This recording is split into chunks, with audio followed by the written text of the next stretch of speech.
Thanks for sharing a bunch of laughs with us. I know Hey, there wasn't one by or the way, two. There was a lot more than if like you two still have laughs. those pizzas, the guy has another offer on the table. He said you can eat one of them for $100. What? The pizza. If we're gonna go back to that. No fucking way. It's in garbage. I'm not eating shit. Pizza. The fucking pizza's in the trash. Good night. Lights out. All right. Good night, Perry. We'll see you Sunday. Sunday. Same time, same channel. We'll see you Sunday. All right. Good Same night, channel. Perry. Good night. Have a Craziness here. have a good one. Let's down.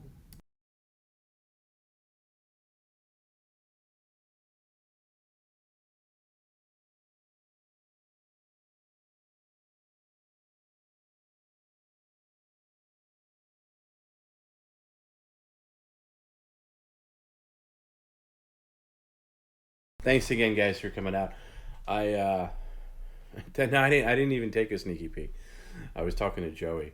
Uh, uh, I can't stay. I can't. I literally cannot do a after hours tonight because I just feel so as Perry would say, ripped. Um, his computer is still on, by the way, so you might hear him. I'm sure he's in the shower right now. Good night, Hannah. Good night, everybody. That's got to jump off. I understand. Um, so we'll see. He's gonna come out of the shower and probably hear us talking, but we'll see. We'll see what that looks like. But yeah, I can't. I can't. In fact, if things got really crazy at McDonald's, I was kind of worried. I was like, man, I don't have the energy to kind of combat any craziness that happens. So we'll see. We'll see what happens. I'm going to at least wait till he gets out of the shower to sign off. But thank you, and thanks. I know I've had a lot of people, and by a lot I mean maybe about half a dozen, write me since Wednesday talking about the Sunday schedule and saying how bummed they are. Like, oh my god, Sunday's my favorite stream. I love Subscriber Sunday.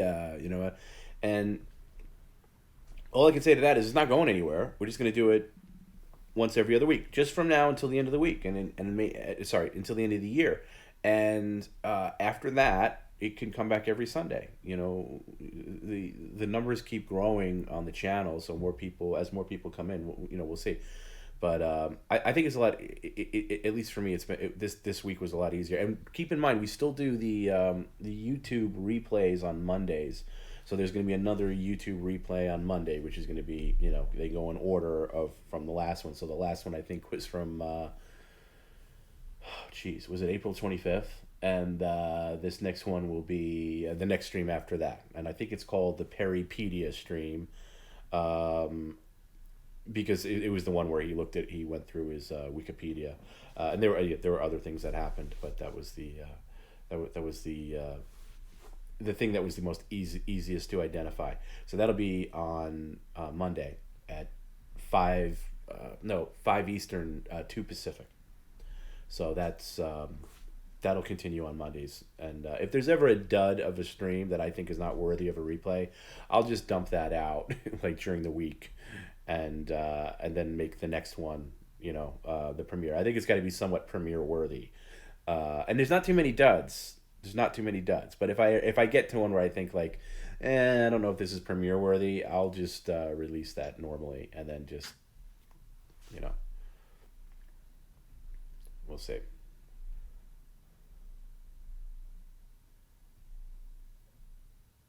Sunday is fun, but quality over quantity. Yeah, and I think that's the case. How was your shower, Perry?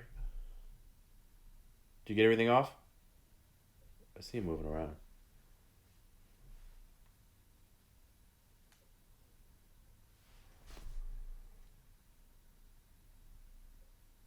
Yeah, and we'll get back. It's not permanent. There's nothing permanent. Like, we're just gonna do it. Yeah, because there's, with the holidays coming up and everything like that, it's just gonna be a lot easier. Did I see Bond? Yes, I did. Mumbles. I saw Bond. I saw Bond last Saturday. Holy shit, was it bad? Holy shit. Can I spit a rap before I log off? No, I cannot. Not in this state. Yeah, I saw Bond, and it actually motivated me.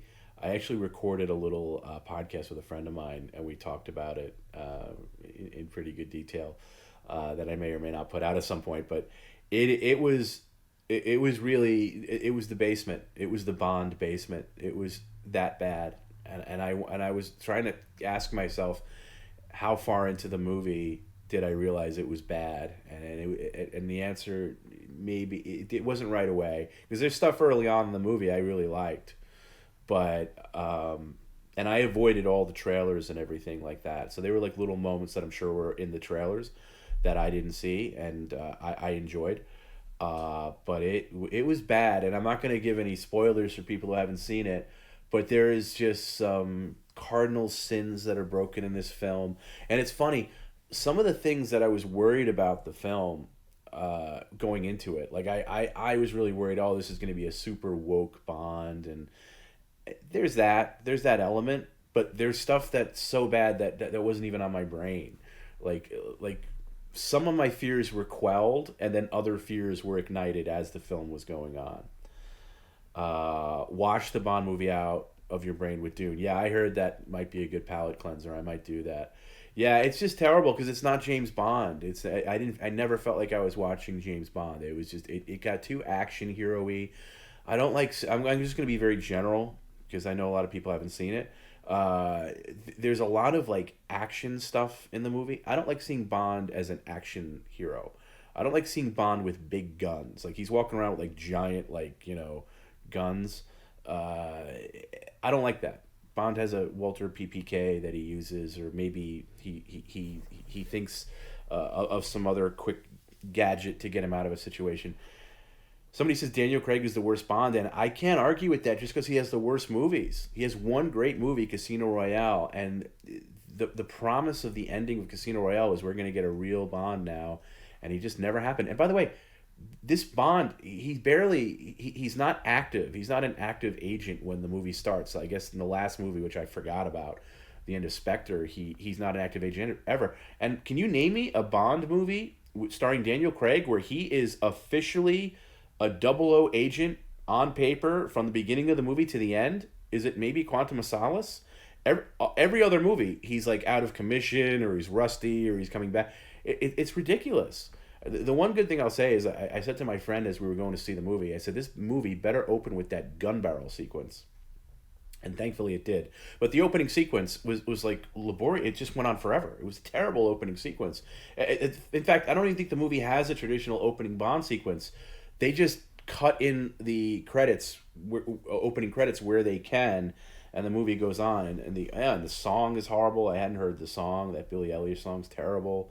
It was just terrible. Oh my God, it's awful. So I don't know how many people have seen it, but it was really bad. And one of the other things I don't like about the movie is I like in any Bond movie where there's actual spy stuff. Bond actually being a bit of a detective and finding out where to go next. This movie, Bond is just led around by other people in other situations. And he doesn't get himself from point A to point B to point C. He's led there. Now, it's not all like he's led there by a woman or anything like that. It's not like that. It's just that it doesn't feel like a Bond movie. It looks like a Bond movie. It tries to be a Bond movie, but it's not a Bond movie. And and there's some woke stuff that's eye rolling. By the way, Bond doesn't bang anybody in the movie. Bond doesn't bang a single person in this movie. There's no banging. Bond doesn't, Bond's good for at least banging like two or three women in any Bond movie. Not one. Now there's one, but he makes love to her. He doesn't bang anybody. That's definitely one shift. Who's a better Bond, Pierce or Daniel? I'm gonna go with Pierce. He's a better Bond. He looks the part more. The only thing that Craig has over Pierce is that Craig can come off as a stone cold killer, where Brosnan, it's tough. Brosnan has like one or two scenes where he can maybe come close to that, but Bond is supposed to be a stone cold killer, and you can get that with Craig. And also, Bond has all this emotional baggage in this. Craig's Bond, at least the past two movies, maybe even the past three, and it's ridiculous. It's like they're trying to imbue characteristics onto Bond that shouldn't be there. Bond's supposed to be Teflon to like emotions and stuff like that, or if he has an emotional moment, he quickly uh, brushes it off. And they tried to make Bond almost like a Bruce Wayne, like a tortured Bruce Wayne, and it felt very Christopher Nolan esque, like a very poor man's Christopher Nolan movie. Number one, it was bloated and too long. Number two, they had Hans Zimmer as the composer, and when you hear Hans Zimmer, and I like Hans Zimmer as a composer, but he's very associated with Christopher Nolan. And I turned to my friend after that. I said that felt like the Dark Bond Rises, the whole movie. And yeah, Chacha Lump said the new Bond was her favorite movie. That she's got to be joking. Anybody who says this is a good Bond movie is crazy. Now, maybe if you're a casual film goer, you can walk into this movie and think it's good. But a Bond fan thinking that this movie is good is insane to me. It's insane to me. I know one person who said that they know somebody who's a big Bond fan that said this was fantastic and one of the best and had seen it multiple times. It's insane to me. Absolutely insane. So, but there's just a brooding nature to this Bond movie. Oh, Perry's walking around naked. I'm glad we're not on camera. But and also the villain is terrible. The guy's terrible, awful, and his motivations. The main villain in this movie, his motivations. I was trying to think like where have I heard this before? Like the main Bond bad guy. And keep in mind, this is the final Bond movie of the Craig era, so you want to up your game as far as villain goes. And his master plan was like I can't even tell you what it was. It was some kind of biological thing. I'm not giving anything away. This is just like his basic bad guy plot where he wanted to wipe out like half of the population with some virus. I was like, man, where have I heard this plot before? And it was from Kingsman. Samuel Jackson's character in Kingsman, which is a Bond parody movie, which I like, by the way. The first Kingsman is great. It's the same plot. He has the same thing, except his is more laid out and his is more clear. And then I was thinking, oh, it also sounds like Thanos. Like this is Thanos' plan too. So it's not even an original plan. But this guy in the Bond movie, he doesn't even have a reason why he's doing it, or it's not made clear. It's not made clear. It's just so bad. It's so bad. And the set design is awful too. The whole thing with this guy's like evil lair, like it's like this old silo island, and there's one room in the movie where there's this big set piece where Bond is, at this guy's mercy for a scene, and they're at this like I don't know desk that's low to the floor, and Bond's like kind of on his knees, and he's gonna do some Bondian move. When I was looking at it, I was just like, what is this room for? Other than to have this scene, what is this set design? What is this whole room for in this villain's, base, we'll call it, other than to have this moment in this scene? Like, what happens in this room on a Thursday? What happens in this room on a regular day where there's no crazy activity going on? It's just regular bad guy stuff. And it was only to have this scene, just because it looks good for this scene. And that's something that I don't accept either on a set design level. Because other previous Bond movies, they had lavish sets, for the villain's home base, whether it be a volcano or underwater or whatever. But they were functional. You could think of, oh, this is where they do this, or this is where they do this, or I could see how this room would be useful on a day where Bond isn't trying to infiltrate it. But this room was just ridiculous, and it was just movie-esque and grandish, and it just looked so fake. And I was so disengaged from the movie at that point. There was just nothing practical. Yeah, somebody says not exactly practical. There's nothing practical about this movie, and it's just cheap. The side characters are cheap. Even Q is annoying. Everything about it was just terrible. There were little small moments that I liked. Little small moments in the movie that I liked.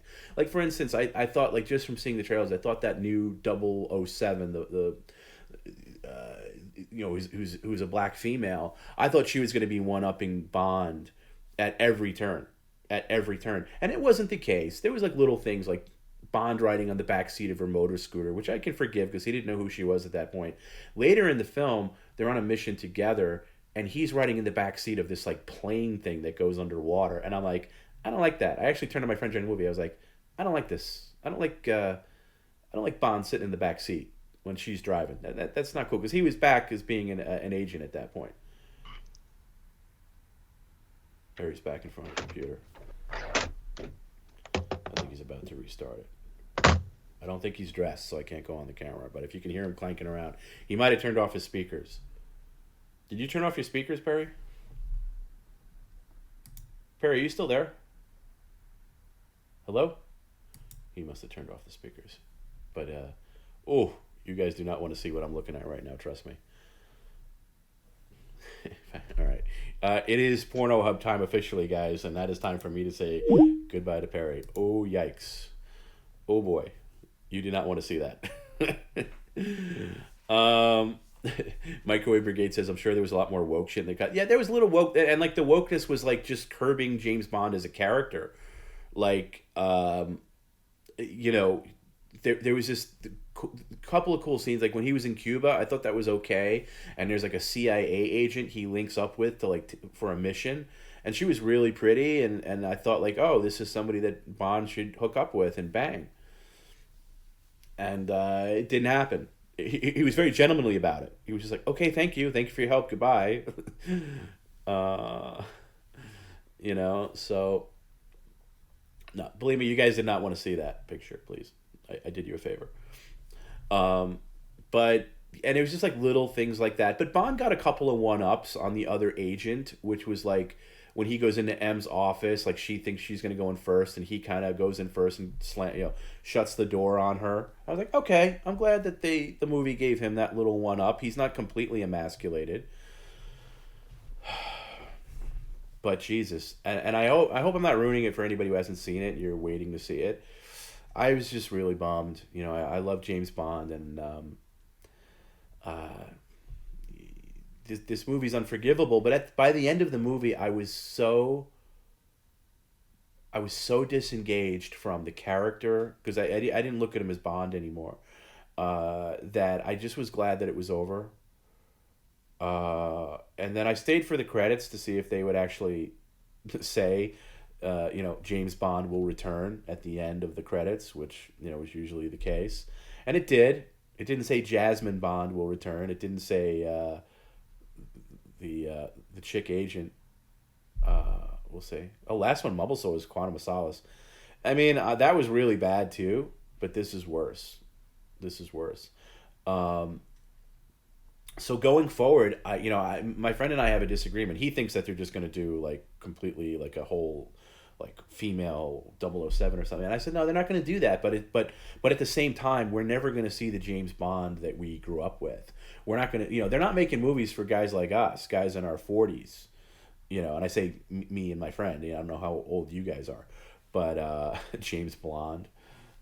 We kind of got James Bond with Craig, but we'll get it. We'll get a James Bond, and he won't be 100% Caucasian. He'll like have some ethnic features, so something like that, like looks wise. But the writing will be who knows. I'd love to be wrong, but I don't think we're gonna get the character traits that we've come to love. And the opening of the film in the credits says, Ian Fleming's James Bond 007. Daniel Craig as Ian Fleming's James Bond 007. I was like, no, it's not really Ian Fleming's 007 anymore. You're changing it now. Because Ian Fleming's 007 would be banging this girl, that girl. He'd be doing this instead of that. Even the line, there's a line in the movie, which is the line of the title, basically, where like Bond should say to somebody like, hey, it's time to die. And they give it to the other agent. They give it to the female agent. Bond doesn't have any good lines. So it's just it's very disappointing. But the other thing I was talking about with my friend is in your lifetime, there's very few new Bonds that come. Because I grew up in the Roger Moore era, and then I remember transitioning to Timothy Dalton, even though Pierce Brosnan was supposed to be it, and then they switched to Timothy Dalton, and then Pierce Brosnan, and then Daniel Craig. So I've in my lifetime I've had 4 Bonds. It's almost like a new pope or something like that. And there was always this air of excitement when you knew somebody was leaving. the Bond role. Like, oh my God, who's going to be the next Bond? Who's going to be the next Bond? And now I'm at the point where I'm like, oh, who's going to be the next Bond? Who's it gonna be? Like, with like nervous trepidation, like what they're gonna do with it, and I don't know. It's just it's really shameful, and maybe some people will watch it and like it. Have at it. If you like this movie, God bless you. I didn't like it. Clive Owen would have been an awesome Bond. Yeah, but you know what? Get an unknown. Roger Moore was pretty much unknown, at least to American audiences, when he was cast. Get somebody who maybe has done some British TV and put him as Bond. Get somebody who's young. By the way, Bond has to be early 30s or so. Just restart it. It's going to be almost impossible to carry on this Craig era timeline, so you're going to have to reboot in some fashion. Get somebody who can sign on to be Bond, for the next 10, 15 years. The first Bond I ever saw was Dr. No, because my dad rented it for me before we went to go see. The first Bond I saw in the theater was Octopussy. But we rented Dr. No, and I hated it when I was a kid because, I just like, oh my God, this is boring. Of course, silly, because Dr. No was great. But you got to see it with adult eyes. But anyway, that's just my take on it. And it was a bummer, but I went in nervous about it. I wanna, and like I said, a lot of my nerves were somewhat alleviated, but other ones were, ooh. And I can't go into any more detail without like really getting into spoilery stuff, and I know a lot of people probably haven't seen it, so I'll be quiet about it. But yeah, the next Bond I want to be, I want to have an unknown, somebody I don't know, just a good actor. And just sign up, because here's the deal.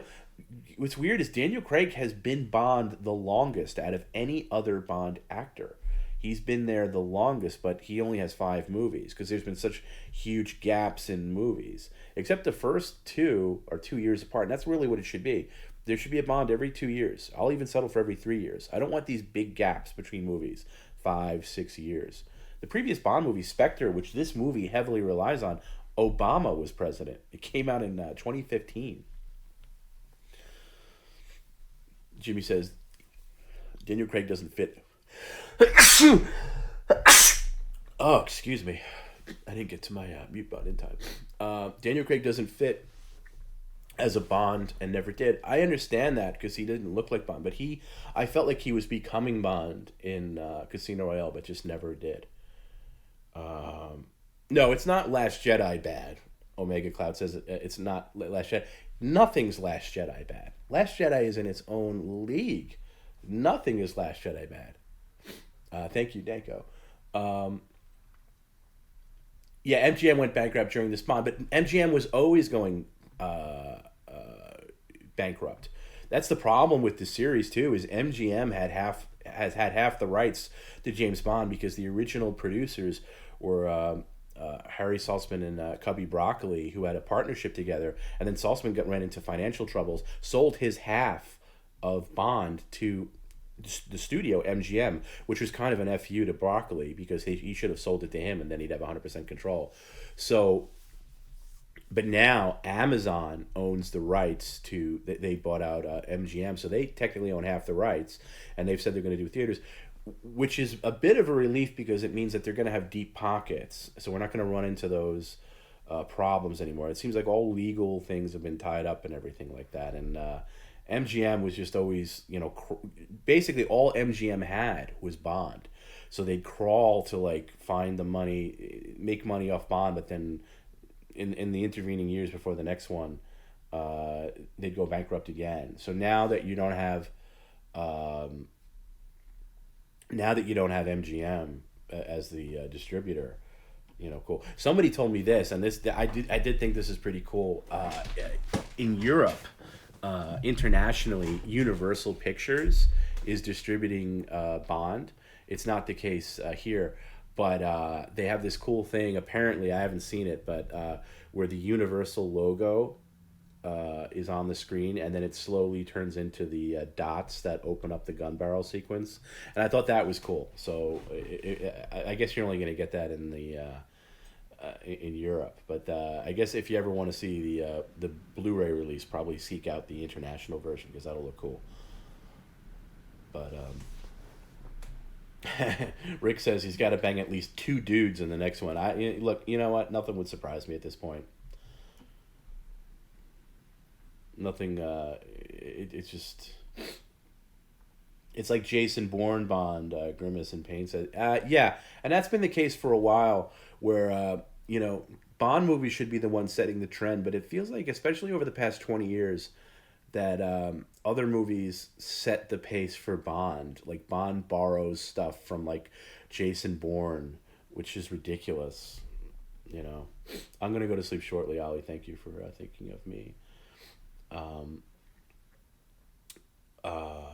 we'll talk to you, Fred. No, I'm not going to turn this into an all-night thing. I just Mumbles asked about Bond, and that's my Bond thing. I'm going to go into much greater detail, but man, it's just a bummer. It's just a bummer. I don't know if anybody else has seen it and agrees with me. But you know what? The way I look at it is this: yeah, this movie stunk, and maybe all Bonds coming out in the future could stink.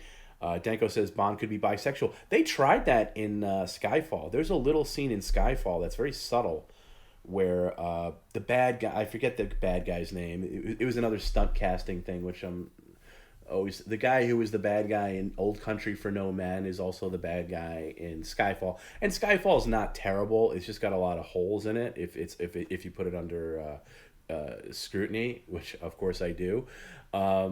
There's a scene where he's interrogating him when he's tied up, and he's like, there's a line where he's like, oh, have you ever had a man touch your thigh? Because he was like touching him, and Bond says something like, how do you know I haven't? And then the guy's like, yeah, Javier Bardem, and Javier Bardem's like, ooh, Mr. Bond, and it's just like just a little subtle hint that maybe Bond has played on both sides of the fence. But I'll tell you what, it wouldn't bother me that much. I mean, whatever. I don't want to see him banging dudes in the movie. I don't know if that makes me sound like a bad person. I just want to see Bond be Bond. It's escapist. He's an escapist character. Don't make Bond real. I don't want to make Bond a real guy. Don't complicate him. Don't give him emotional complications. Don't give him things that I would be emotional about as a person. I want to look to Bond like Roger Moore is the perfect Bond to me. There's a great scene in The Spy Who Loved Me where he's having a drink at the bar, and Barbara Bach, who plays a Russian agent, talks briefly about, oh, you were married once. And it carries back to On Her Majesty's Secret Service, where Bond's wife Tracy is killed by Blofeld. And he gets very sullen for a moment. And and says, hey, that's I don't want to talk about that. And then he's right back to being Bond again. Right back to it. So I just don't overcomplicate Bond. Make the villain complicated. Make the scenario complicated. Don't make Bond himself complicated. In fact, I like having an air of mystery about Bond. That's one thing I don't like about Skyfall. Well, one of many things. I don't want a backstory on Bond. I don't need to know his childhood or anything like that. I just know where he is right now and keep it a mystery. It's almost like the original Star Wars trilogy before you really knew about Darth Vader as a kid or whatever. It was always he was always more menacing. Vader's more menacing if you can blank out the prequels. I don't want. When I look at Darth Vader in Empire Strikes Back, I don't see Hayden Christensen behind that mask. I see the Vader that I grew up with, a menacing badass, and I don't need to know his backstory. No, Ali. Roger Moore is not the worst Bond by far. By far. I mean, look, I'm not saying he's the best Bond, even though he's my favorite. I don't say he's the best Bond, but Lazenby's the worst Bond. You can't say Roger Moore is worse than Lazenby. Lazenby couldn't even act. They had to overdub him in half the movie. So he's the worst. And I agree with Mike. Yeah, Moore's worst is better than Craig's best. That's not true, because The Man with the Golden Gun is not better than Casino Royale. And Casino Royale, I will say, I've said it before, is my favorite Bond movie. It's perfect. It has everything. It's just, what's so disappointing about Casino Royale is you never get that promise of follow-ups being great. And Mitchell says, Timothy Dalton is the dark horse best. I will agree with that. I love Timothy Dalton. I hate hate that Timothy Dalton only has two movies. And again, that's more MGM bullshit. They ran into all this financial trouble at the end of the '80s, and there should have been at least two more. There should have been a Bond movie in like '91 and '93 with Timothy Dalton. I feel like we were robbed. In fact, if I was a billionaire, I would commission a like animated Bond with Timothy Dalton doing the voice, taking place in like '91 or something like that, and just do a straight out animated Bond movie. Can I picture '80s Morrissey playing Bond? Yeah, I can, but I don't think Morrissey or the Smiths were ever A-list enough to get the Bond song. The one person I've said that should have had a Bond song that's kind of criminal that he didn't is David Bowie. I think David Bowie would have had a kick-ass Bond song. And yeah, I like Pierce Brosnan too, Rick, but he just never had a great Bond movie to his credit. GoldenEye comes closest, but he never had that perfect Bond movie. Every other Bond just about did. But yeah, there's a lot of older movies to look at. Like I can say, boy, I'm disappointed in this latest Bond movie, and probably all Bond movies to follow. But look how many are good ones. I can always revisit my favorites in the past. And as I was saying to somebody's like, "Oh, have you seen this movie?" I forget what movie it was. It was some Netflix piece of garbage. I don't. By the way, I don't buy into Netflix trends. If anybody ever asked me if I saw some Netflix series or movie, the automatic answer is no. But I've come to the point now. I'm like, why would I watch a new movie when 90% of new movies are garbage and a waste of time? When there's so many older movies that I could either A, revisit that I know I love, or B, I have never seen before. There's a great movie that came out in 1977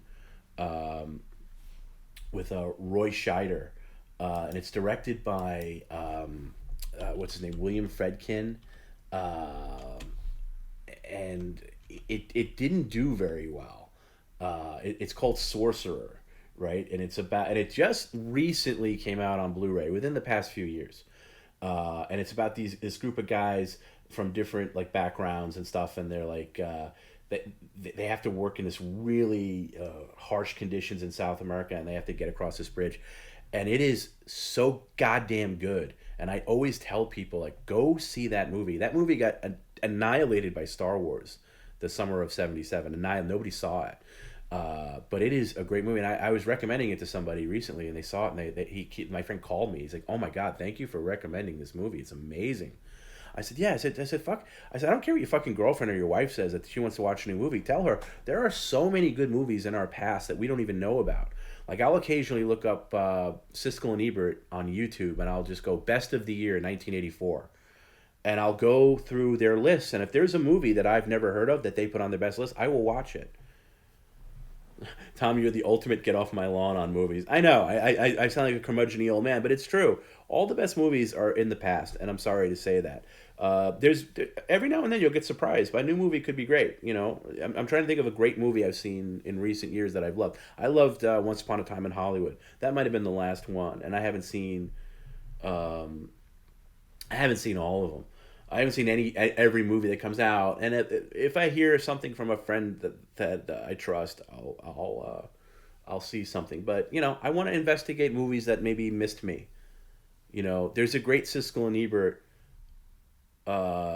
special that they did, like I think in the early '80s, and it was like hidden gems of the '70s, and that's a treasure trove of movies that you've never heard of, with actors like Gene Hackman or like people that you would know, but the movies that you haven't heard of. And that's the kind of stuff I want to watch. Now, does like my girlfriend or like a friend always want to see the same things I'm not? No.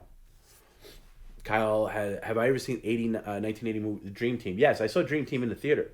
Dream Team came out April of '89, right before the summer of '89 really kicked in, and I really liked it. I think that's I haven't seen it since. I think I saw it on HBO like a year later. I haven't seen it since. I don't know how it holds up, but I remember really liking it. Great Michael Keaton turn, great Christopher Lloyd. Very, very good movie about a bunch of mental patients that get lost in New York City.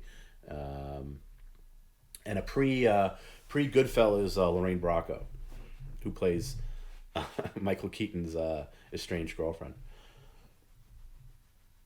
See, Suicide Squad, you say is the one that came out like 5 years ago, I thought was terrible. I couldn't get through it. I turned it off. I don't know about the new one. I haven't seen the new one. Ali says, last movie that you liked was Amelie. I never saw Amelie. I always hated the video box. Whenever I was in the video store and I saw the box, that chick's face. I like there's sometimes I judge a movie by its cover, which you should never do. Um, Sandy Gallagher says the new Halloween are kind of nostalgic fun. I haven't seen the new Halloween. I heard mixed things. I heard some people say it's terrible, something it's good. I had wanted to see it in the theater, but now I think I'll probably just see it at home. I will see it. Yeah, Warriors is great. I like the Warriors. It's of its time though. I don't know it doesn't hold up as well. That's the problem. I was having this conversation with a really good friend of mine last night actually when we went to go see the Monkees together on Long Island, and he came in from New Jersey, and we were talking about just nostalgia overall, and it made this. I made this point which I thought was pretty good, where I said, nostalgia was better before the internet and before YouTube, because nostalgia, at least for me, was this tangible thing where I could be in my 20s or whatever, and I could think about a show I grew up with. Like, oh my God, I loved that show. Wasn't it so great? And I'd think about it. And then I would like, oh, let me see if I can research it. And then maybe if I got lucky, I can go to some convention where some fat guy with glasses has a booth where he has videotapes, VHS tapes of like old 80s TV shows, and I can make, oh my God, you have The Greatest American Hero or Buck Rogers or whatever. Haven't seen these in years. I'm gonna buy this and go home. Now your nostalgia is so easily acceptable. You can just type into YouTube and you get that immediate fix. You're like, oh, there it is. Yeah, I remember this. Like if you think about a cartoon like that you watched as a kid, it's on YouTube. You can find it. You can get your nostalgia fix in seconds. And I always preferred it when my nostalgia was left longing and unsatisfied, and I was just left to my memories and uh, you know thoughts where there was some kind of thing where I had to work for it. Yeah, instant gratification, exactly. And that's true for anything. Like even when I was collecting records or whatever, I'd collect certain records and I'd hunt it down in a record store, and I'd be traveling and I'd go to a record store. Oh my God, I found this copy of this record, whatever it was, a Bowie record or a Smiths record, and it was amazing. And then when eBay came into play and other things where I could order it online, it just came in the mail. Like I remember just opening it up, like, oh yeah, I wanted this for a long time, and okay, here it goes on the shelf. That's it. It's just that's all it is. It's that quick feeling, and it's over. Tom likes nostalgia edging, baby. Yeah. It's true. It's true. Nostalgia died with the internet. I agree with that because it's just so it doesn't. There's got to be another word for it now because I don't have. And by the way, I'm thankful for the internet. I'm thankful for YouTube. I use it every day, but it just doesn't. It's just so easily accessible that I guess I'm of the age where I remember what it was like not having it. And Danko says everything's at our fingertips. I'm part of the old world too, and I like to limit. There's too much stuff. Yeah, it's overkill, and it's almost like when you get so many. That's why probably I don't watch as many movies as I used to, because there's so much choice and something's as easily is accessible. You kind of like smoke comes out of your brains, and it's just like, well, I don't even know where to begin. I have so much choice. Whereas, I don't know, 25 years ago, you walk into a video store and you got whatever they had in stock, like whatever new release they had that wasn't all rented out. That's what you watched, and you took a chance on some things, and sometimes it was great. Helen Kills was a total setup for the next movie. Not worth seeing, really. Not horrible, kind of pointless. I've heard that. I've also heard that Michael Myers is kind of like Jason in this movie, where it's just kind of like mindless killing. Where, not that previous Halloweens were not mindless, but it seems a little much. But I'll still see it out of curiosity. But yeah, too much choice. That's why I can never get. That's why I hate Netflix. First of all, I hate all the interfaces for every app there is, every streaming app, whether it's Hulu or Netflix. I hate their the way it's set up. Like I can never find anything. Black Metal Skinhead says, coming from a record tape collector, the internet ruined any sense of walking into a rarity anywhere. Yeah, it's true. That's why I have a friend who like we'll be traveling together once in a while, and he'll want to hit up a record store, and I'm like, first of all, I don't do vinyl anymore. I'm a digital guy, and second of all, like, what am I gonna find in there that I can't find on the internet? It's like I don't have this fetish for vinyl, so it's just a complete waste of time for me. Halloween Ed should be a total bait and switch where Michael turns out to be Silver Shamrock Robot. Oh, he is totally Jason. It's just the way he kills people. That's absurd. Yeah, and I didn't even love the one that came out a few years ago, the first remake. And by the way, why does this movie, why does this timeline have to ignore the original Halloween 2? The original Halloween 2 is great. The only thing to maybe roll your eyes at is the fact that they made Michael Myers like Laurie's like half sister or whatever, which is stupid. But I don't think anything changes that much by agreeing to that canon, and that you don't have to follow the timeline of 4, 5, and 6. Certainly not H2O, but well, you could go do H2O. You could do Halloween 1, 2, H2O, and still go onto this Halloween. But the original Halloween 2 is fantastic. I really like it. I don't understand why that's technically ignored from this timeline, which is so stupid.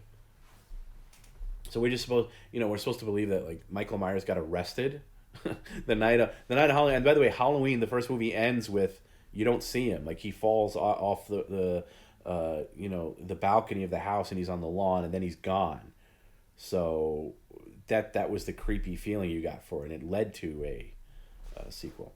There's an amazing song from Buck Rogers called Odyssey by Johnny Hess. Oh yeah, I love that. Yeah, it's cheese. It's 70s cheese, but it hits me in that nice gooey nostalgic spot for me. And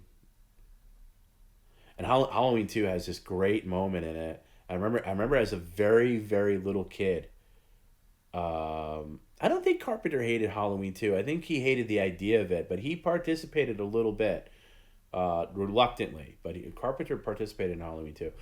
There's a scene. I remember the TV commercials for it when it was new in theaters as a very little kid, and there was this scene where Michael Myers is walking towards like the glass doors of the hospital, and they're closed and locked, and he just walks right through it, shattering the glass. And I know Jason ripped that off in like a later movie where he like walks through a door, like a wood door, and burst it open. But Michael Myers did it first, and it was like I remember seeing that as a kid and being so scared by it. And I, of course, didn't see the movie till years later. TomB, what friend? You'll have to be more specific. I forget what I said. Yeah, Exorcist 3 is underrated as well. That's another movie that did a massive like recut and reshoots, and everybody always says that the original cut that test audiences saw was better.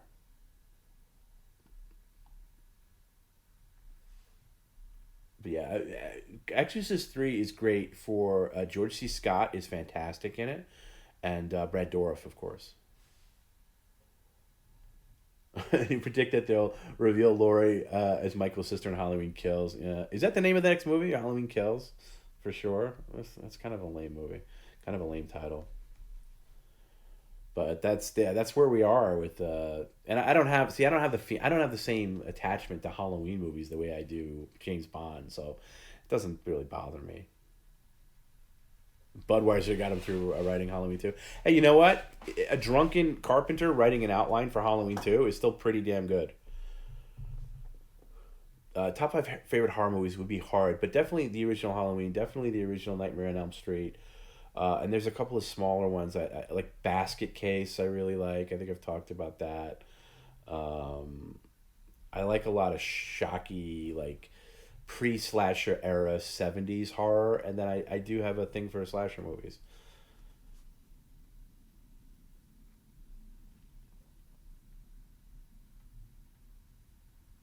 And Halloween 4 is not bad either. At least half the movie is not bad. It would have been much better if Jamie Lee Curtis could have done it. I think she felt she was probably too good for it by then. It always takes actors to return to their like roles like this after their career's kind of over. But 4 is pretty good. At least half of it's good. It gets a little weird, but 4 is pretty solid. Especially the opening 10 minutes is fantastic. Halloween 4. It's as good as an opening as you could possibly have for a movie that follows Halloween 2. If you've never seen Halloween 4, It's really great atmospheric opening. Solid, really really good. Five is hot garbage. Five is dreadful. And then six is pretty bad too. But four, at least, four has some merit to it.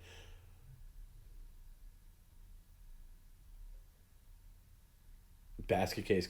Basket Case is one of those movies. It's just so weird. I saw it on USA Up All Night, hosted by Gilbert Godfrey, like in the early '90s. On regular TV with commercials, and then I finally saw it like uncut, like years and years later. Oh, you saw Basket Case today? Wow. Yeah, that's another great point. The ending for Halloween 4 is fantastic. It really could have gone in a very exciting direction, the ending of 4. And then the next movie was handled by a completely different director, completely different writers, and they completely abandoned it. And it was too bad. Have I heard the theory that Jamie Lee Curtis is a hermaphrodite? Yes, I have. I don't know what to think about that. I can't say I care. She's never been my type at all. I've never found her like as a sex pot. Yeah, that's a great point, Sandy. That Basket Case. One of the reasons I love it is like Taxi Driver. It shows that gritty, dirty '70s New York that just only existed for a brief moment in time, and it's kind of like a time capsule. Basket Case. Um, Texas Chainsaw Massacre. That's a great choice. I know this is probably weird to say, but I actually prefer Texas Chainsaw 2 to the original, which I know is terrible to say. I just love the cheesiness of it. I love Dennis Hopper in it. I like how crazy it is. And there's some really good set design. Speaking of set design, like when they go underground and like if you've seen the movie, that whole scene of the guy going to the radio station, if you know what I mean, like it's fantastic. I really love Texas Chainsaw 2 is really high up there for me. It is just it's madness, but it's great. It's just it's scarier to me than the first one, even though the first one's more real. I'll say the first Texas Chainsaw, you feel like you're watching a snuff film. Second Chainsaw Massacre, you definitely know you're watching a movie, but it's a fun movie, and it's great. Danko says, "How do I feel about the Death Wish movies, the Charles Bronson series? Um, you think one and two were great films, three and up were ridiculous." I agree with that. I only think the first Death Wish is truly great. The first Death Wish was made by a real studio, and again another great dirty New York '70s movie, and it felt like a real movie. Uh, it really came out at the right time because there was all this crime in New York City in like the '70s, early mid '70s, and here's a guy Charles Bronson. It's a vigilante. The first Death Wish is great. The second one was made many years later in the early '80s by Canon, and I think they bought the rights. And it's a less of a film because it's just kind of a rewrite of the first movie, as is all of them really. But it's not on the same level. It's just not on the same level. Like I enjoyed Death Wish 2, but it's not in the same league. It doesn't belong to be on the same shelf as Death Wish 1 because Death Wish 1 is so good and so real. There's a lot of real moments in Death Wish 1, and then Death Wish 2 is just a cartoon kind of. And it's fun. It like carries over some things from Death Wish 1, like you get Vincent Gardenia as the cop, which he's a New York cop, and then Bronson is in L.A., Paul Kersey is in L.A., and somehow they work it out where Vincent Gardenia, the cop who was investigating him in the first movie, goes out to see him in the second movie, which makes no sense at all. It's ridiculous. And then three is laughable comic book stuff, the one in Chicago, but it's cringy. There's some cringy. There's a rape scene in Death Wish 3, which is really disturbing and cringy that would never fly today. It's so they hang on that. And actually no, and actually I shouldn't say that. There's one and two that's as bad if not worse. It's almost downright offensive. It's shock. Like the guy who directed Death Wish 2 was like a shock filmmaker that really just wanted to make like some kind of like exploitation movie, whereas the first movie is just a good movie, and it has that like really, and as Grimace just said, that really good '70s pacing. You don't get that with the sequels. Certainly not the second one.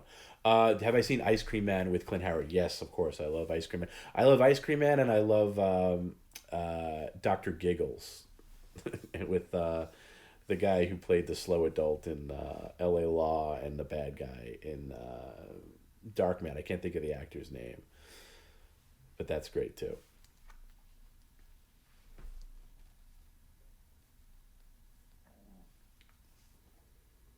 Yeah, Death. I forgot about it. Yeah, Jeff Goldblum is in Death. The first Death Wish. I think it's his first movie.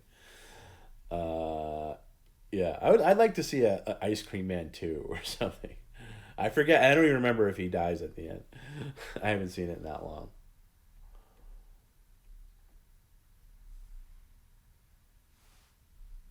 But yeah, I like. There's a couple of like those one-off like weirdo direct to video, or maybe it got a brief theatrical run. Um, Movies like horror movies, like the early '90s, early to mid '90s, before Scream came out. Scream kind of changed the dynamic of things, but before Scream, there's kind of thing. Yeah, I kind of want to watch Doctor Giggles too. I haven't seen Doctor Giggles in a really long time. Doctor Giggles is really good. What's the guy's name? Why do I gotta look this guy up? I just gotta look up like L.A. Law retard or let's see what comes up. Oh yeah, Larry Drake. That came right up, by the way. first hit. Larry Drake, he passed away, but he great, really good, really good actor, and really good in Doctor Giggles. I remember seeing the trailer for Doctor Giggles. I forget what movie I saw Doctor Giggles. What movie I saw the trailer for Doctor Giggles. But I remember seeing the trailer and like, oh my god, I have to see this. It looked great.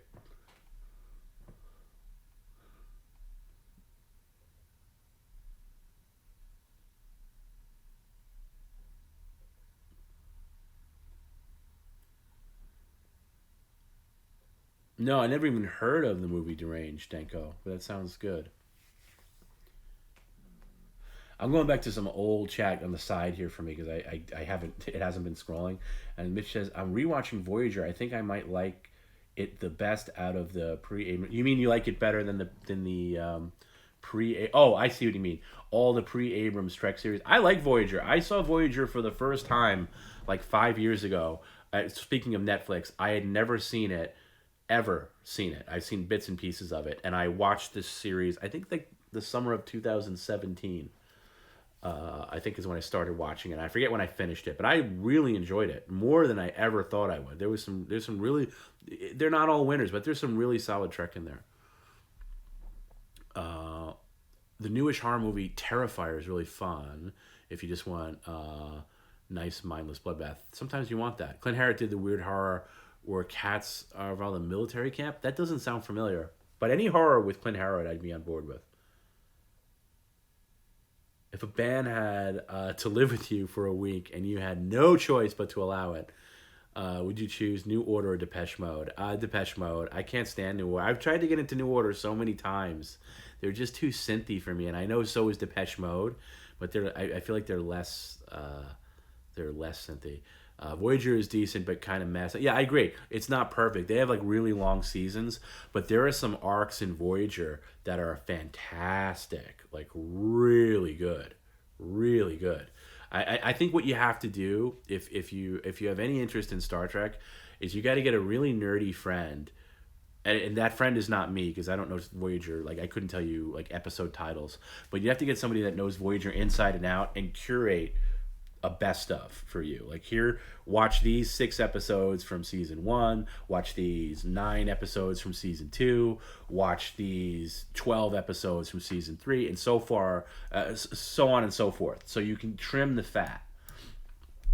And there's a 2 episode, I don't remember the titles. There's a 2 episode arc of Voyager with Kurtwood Smith, the guy from RoboCop and that '70s show and so on and so forth. He does a turn on Voyager in a 2-part art, and I forget what season it is. It is great Trek. It involves time travel and alternate timelines, and it's all the Trek elements that I love. and it's really good. Unfortunately, with Voyager, there's characters that just never get really their due, and the cast doesn't meld as well as on previous series. But when it shines, it really shines. I think there are actually Voyager viewing guides online. Yeah, I would trust the viewing guides. Don't watch them all. Not to bring up some old TNG ones. How dare I say? I don't think I ever said Data was a boring character. Maybe I did. He doesn't have. No, I love Data. He's very interesting. Not when they use him for comic relief so much, like they did in the movies. But I like Data. He's just no Spock. The problem with Next Generation for me is the again the dynamics, not the cast, but the dynamics of the characters. Just they didn't feel like real people. I feel like the original series they felt like real people because it was closer to our universe rather than they just Next Generation people feel so far into the future that they don't even know how to have fun. Like they're just, and that's not true. They have fun sometimes, but they just don't have that personality that you get from like Bones, Kirk, and Spock. But yeah, Data's a great character. There's a lot of depth there. I mean, there's a lot of so the best treks are from Next Generation. You know, heavily involve Data in some way. I've never seen Deep Space Nine. I've probably mentioned that I've never seen Deep Space Nine. One of these days, I'm going to tackle Deep Space Nine. I think I've held out this long with the hopes that they would actually remaster it in high definition, but I don't think that's ever going to happen. So I should probably just watch it. I'll go through all of Deep Space Nine, and then I'll be on like the last season, and then they'll announce that they've just remastered the first season in HD, and I'll want to shoot myself.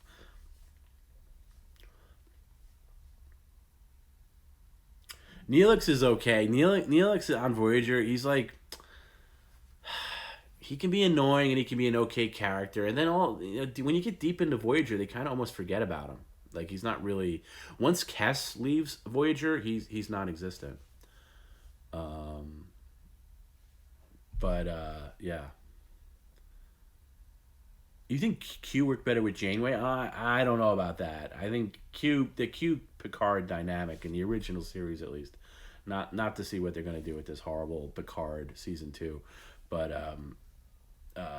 the Q Picard dynamic is fantastic. But Q Janeway worked too. You know, I'll tell you what. I think I'll say this. I won't agree with you that Q is better on Voyager, but um, I think that the Borg is handled better on Voyager, the TV series. Now, not counting the Best of Both Worlds 1 and 2, that's some of the best Trek ever made. But overall, like how deep they went with the Borg, I thought was better. Kyler says, if you find out Marcy is a big fan of PCL and wants you and Perry to fly to England to open as the PCL stream as live opener for him, would you do it? No, I would not. By the way, Marcy does know about Perry. I gave him Windy City Heat and he watched it, and I heard his feedback, and he was to say he was amused by it. Was probably the most I could say. The band loved it. The band, and I forget what year that was. It had to be 2004. That tour. Because I was on that tour a lot in different capacities, and the band would worship the movie, and then and I'm still good friends with a few of them, and they do dip into PCL here and there, and they're aware. There's a good chance Morrissey's aware of PCL. Let's put it that way. But getting back to Voyager, I really like what they did with the Borg, minus bringing back the Borg Queen. I thought the Borg Queen should have stayed with the movie First Contact. I didn't like them doing the Borg. I felt like that was carving in too deep to Next Generation's territory. That's just my 2 cents. For whatever it's worth, and it's worth 2 cents. But yeah, now I'm into. Now I'm into watching Deep Space Nine. I kind of have that. I feel like I want to get into a good series more, which will take me a lot longer now because I have less free time, but more than I'd want to watch a movie. Roddenberry apparently didn't want any conflict among the main crew since he wanted them to live in that world. but I think those limitations ultimately created better writing. You could be right on that, but Roddenberry was wrong post original series more than he was right. Like them basically telling Roddenberry to go to basically f off with Star Trek Two, The Wrath of Khan. Like they just basically put him on the back burner. It was the best thing that ever happened to Trek, in my humble opinion. Bones Up Mars. Yeah, again, I don't see him tuning in to everything, but I know he was at least amused by Perry. I'll say that much. And my memory is not as great right this moment, so I can't give you like specifically what he said about it, but I remember him not thinking it was like I remember him being very suspicious of if Perry was real or not, and I was like, oh, he's real.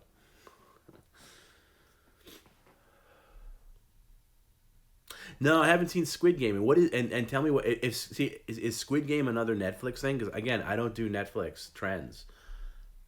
I don't even have net. I don't think that might. I don't think I have Netflix right now.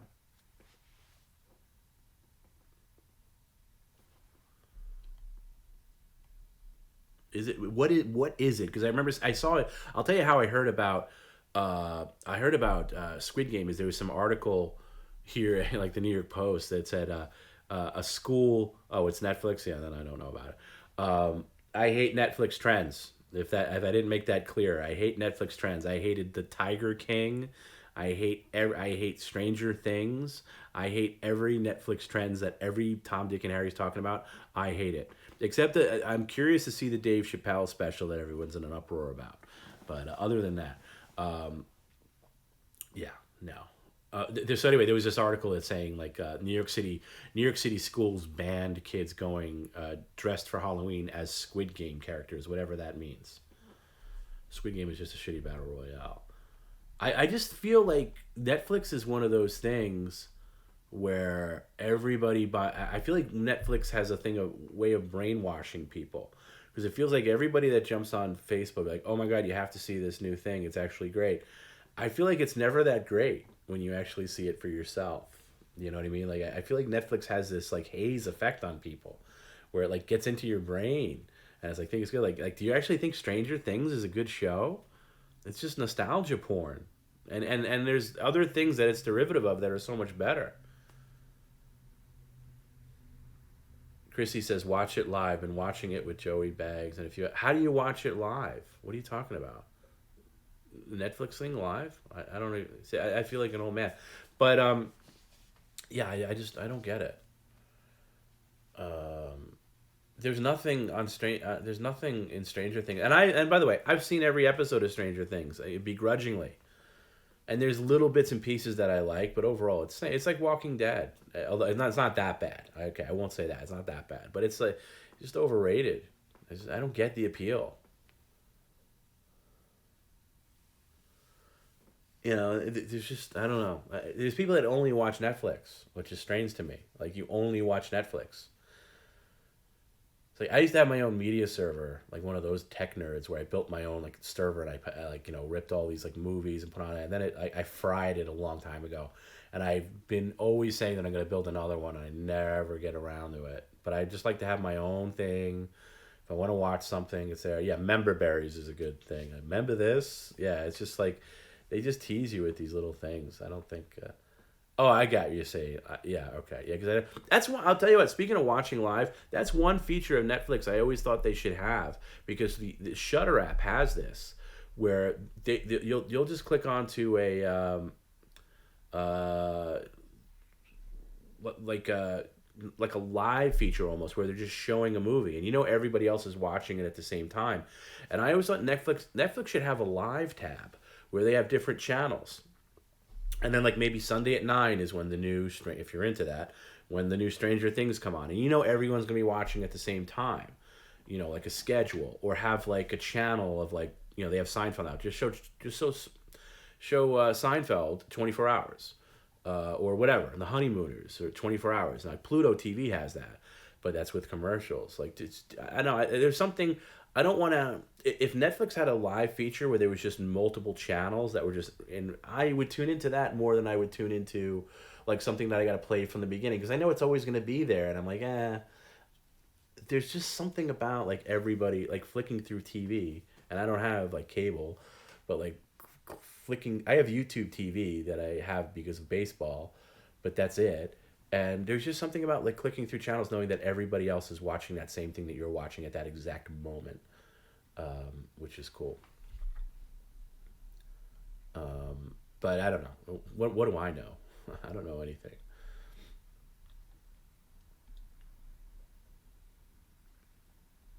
And that's what I love. Yeah, I love that about Shutter. And Shutter has been my favorite app recently. Like, not just because of Joe Bob Briggs, but they have other cool, like little cool features like that. And it's not perfect. None of these apps are perfect.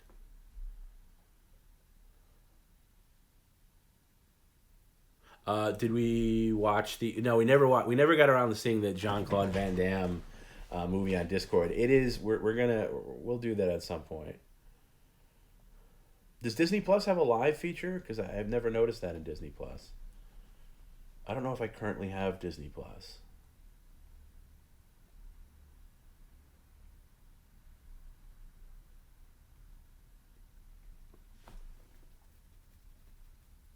The double team. That's right. The good thing about that, you could also do it on Twitch, and we've never really done it. Is any because Twitch is owned by Amazon. Twitch is owned by Amazon, but run by robots because there's no human beings that actually work at Twitch. From what I found in my endeavors with Twitch. But if anything's on Amazon Prime, you can watch it live on Twitch with no problems, like no copyright problems, right? No DMCA.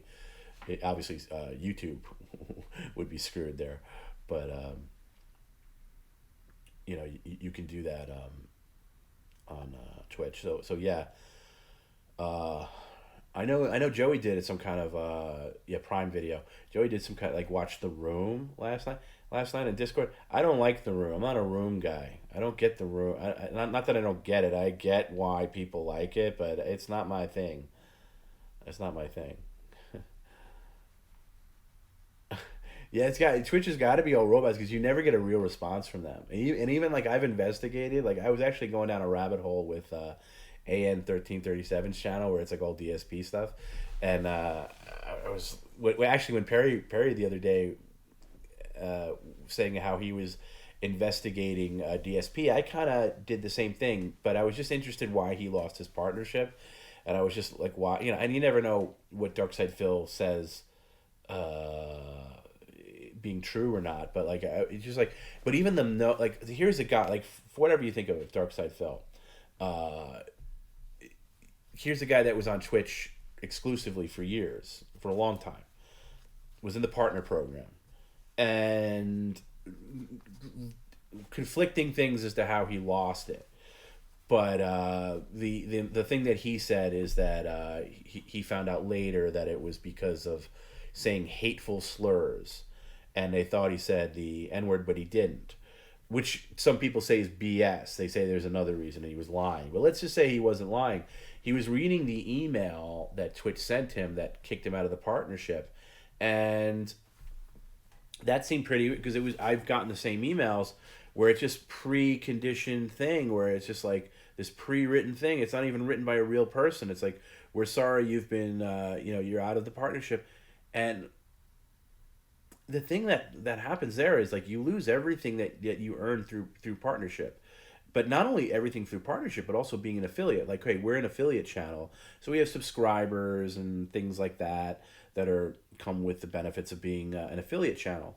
But you lose all of that. You'd have to start over. So they kill all of your subscribers. Everybody gets refunded for their subscribers, and it's fell swoop. And they don't even give you a real person that gets in touch with you. And as much as I don't like DSP, to be honest with you, I don't even really know him. But I'll go along with PCL and say I don't like DSP. He does have a point with that, where it's like, man, it's like that blows, and he had to go to thing. And the same thing with there was the guy. What's the guy's name? I'll think of it in a second. He actually claims to be suing Twitch.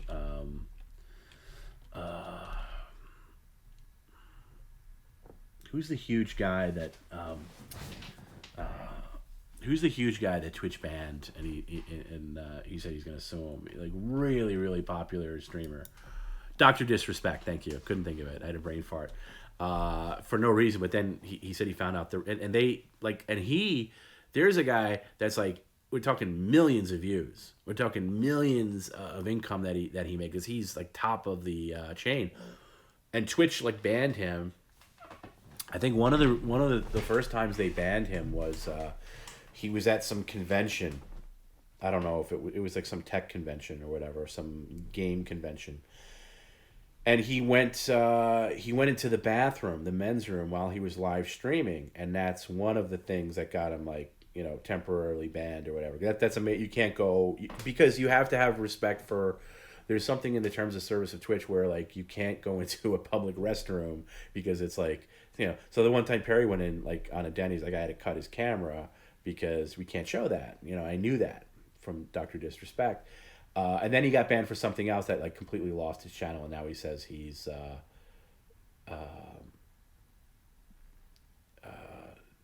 suing. But anyway, both him and DSP, they really did nothing wrong, and frigging Twitch just kicks them out because, and that's one of the worst things about Twitch not being privately owned. Twitch being owned by Amazon means that they're not hurting for any money, and they can just. I wonder if Jeff Bezos, who technically owns Twitch, even knows like anything about Twitch or how it's being run, because they don't care about the money. Unlike okay, Perry Caravello Live earns Twitch probably a decent amount each month just from your subscriptions because they take half, and like advertising dollars, but that's nothing. Like think about if they're willing to get rid of like Darkside Phil, who has like 20K, not 20K, like 100K followers, Dr. Disrespect that was in the millions, and they just can toss them aside because of these like little BS things, or people report for whatever reason. It was so crazy. It's just so crazy to me. So Twitch being owned by such a big conglomeration like Amazon is like the worst possible thing for creators, because you're at their mercy. You're at their mercy, and you're at the mercy of their decision making, of whatever. So it's like you got to kiss their and then you got to kiss their ass, or their way or the highway or whatever. It's annoying. So anyway, that's a big reason why I want to get Perry on his own, not Perry, us, Perry Caravello Live onto our own server, just in case, you never know. I mean, I want to ride with Twitch for as long as possible, but if that shit happens to like big time guys like that, you think Perry's going to be rocking this 5 years from now on Twitch? I don't know. We'll try, but I don't like being at their whim. That's why I'd like to actually talk to an actual human being there, which seems very difficult. Strangely difficult. There were kids peeing at the urinals in that video.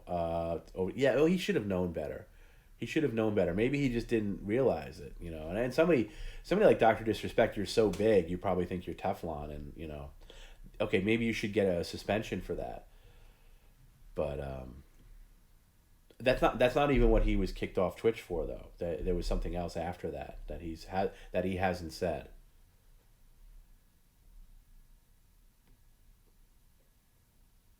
And there's no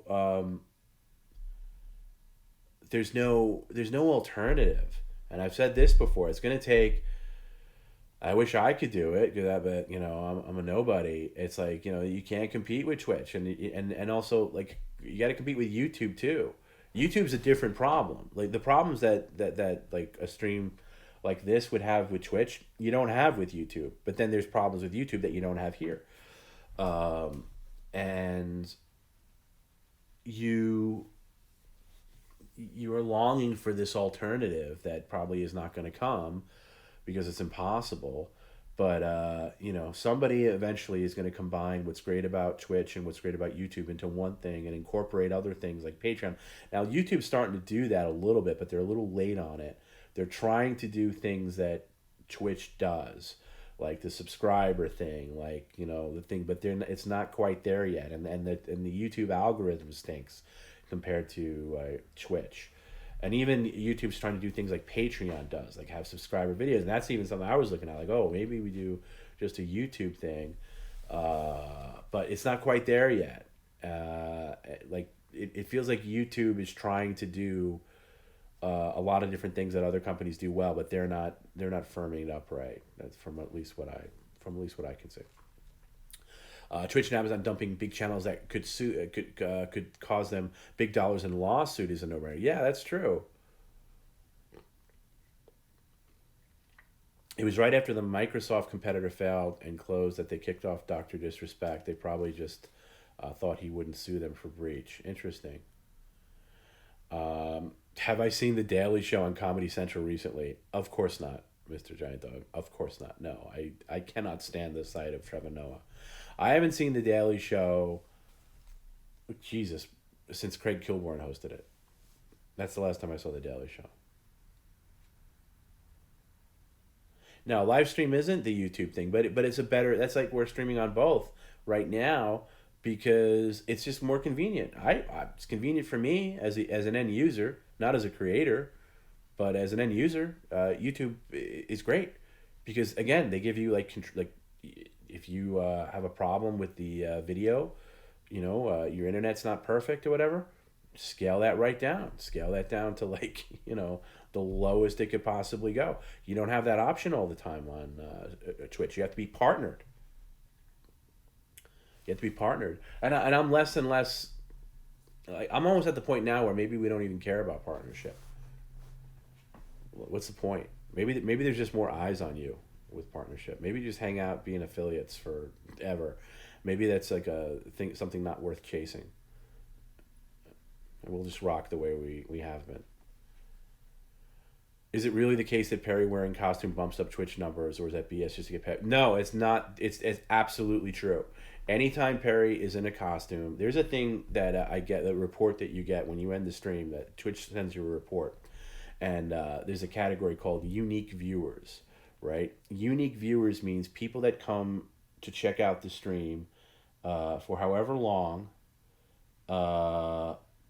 And I'm just looking at a text that Perry sent me. You said there'll be no stream on Halloween. Now there's a stream. What the fuck? Okay, well, we'll talk about that later. Twitch won't let you clip anywhere. That's because I turned it off.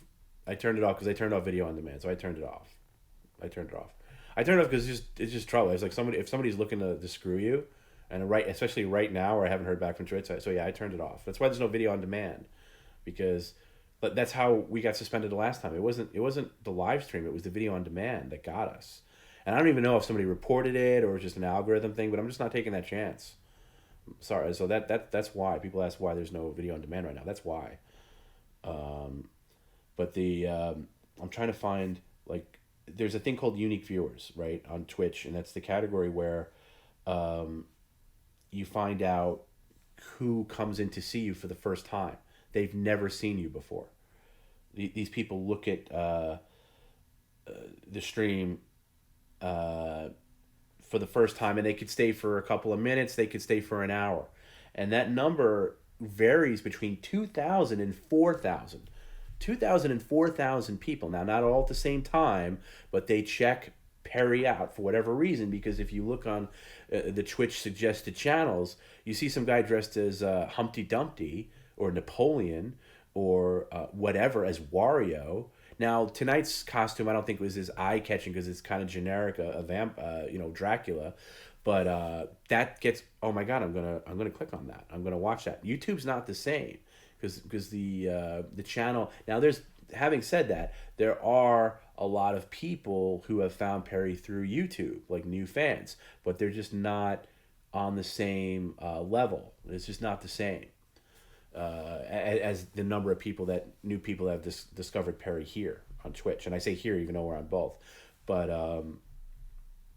that's what it is. It's all about those unique viewers, and getting the new people in. And Twitch is much better about that. As many problems as I have with Twitch, that's really what it is. At the end of the day, you're getting more people on that. So yeah, anytime Perry's in a weird outfit, think about it as an outsider. Think about it, somebody you're just flicking around Twitch looking for something to watch on a Friday night, and you see some maniac, there's a picture of a maniac screaming at the top of his lungs, you know, dressed as Humpty Dumpty or whatever it is. It's crazy. So you're gonna click on that, and maybe you'll stay. And I think a lot of people come in and they check it out for a couple of minutes, and they'll click follow, and then they'll come back to it. They'll come back like the next time it's live. They'll check it out even more. And some people will probably check it out and be like, "This isn't for me." Of course, there's a ton of that, but that's how it works, and that's why Twitch is great. With all their BS, with all of their flaws, with all of the annoyances I have with them, PCL has picked up so much. I mean, we're almost getting to a 50-50 ratio of people who knew of Perry prior to Perry Caravello Live to then people who only discovered Perry within the last year. Yeah. Perry isn't some maniac, he's our maniac. Yes, you're right. That's true. But yeah, I mean, it's just, can you imagine? I mean, we're so desensitized to it. Even if you're on the stream right now and you discovered Perry in the past 6 months, we're all sort of desensitized to the fact that, think about what it's like to randomly stumble across PCL in your algorithm as a suggested stream.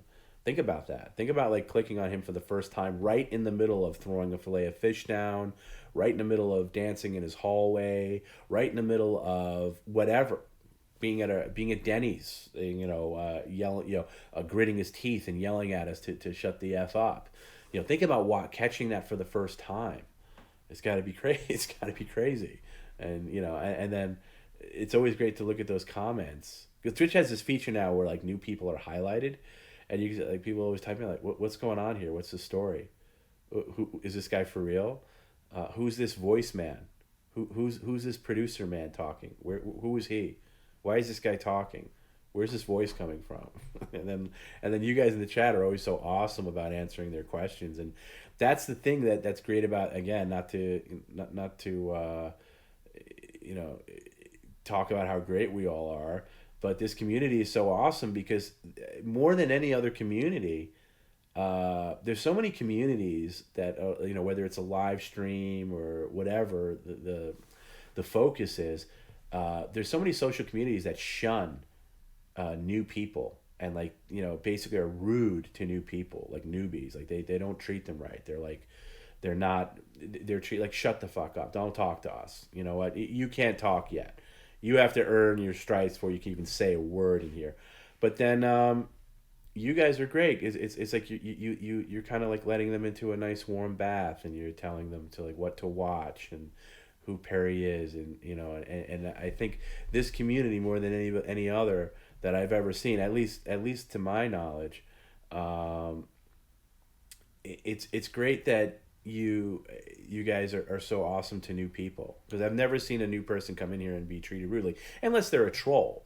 Some people come in and like first time like, oh, this guy is, a troll, and then we'll show the trolls the door. Who's somebody just coming in like for the first time and saying something rude or whatever. But that's it's nice. It's a nice thing. It's a nice thing.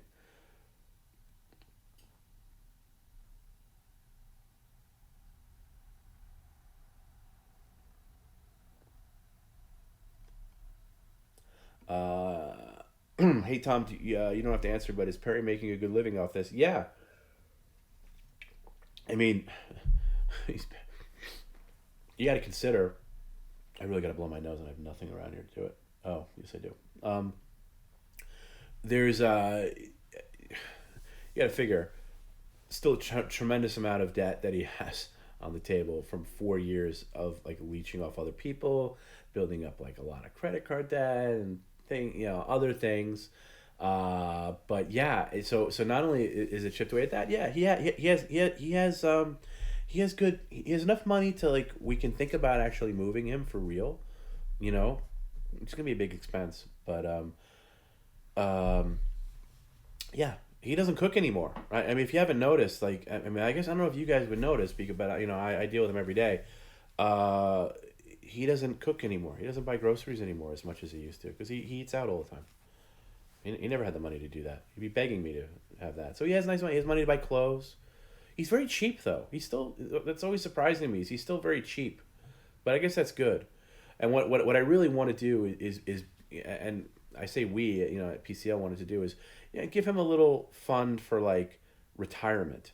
And I like talked to his cousin about that. His cousin's basically he has like a real accountant.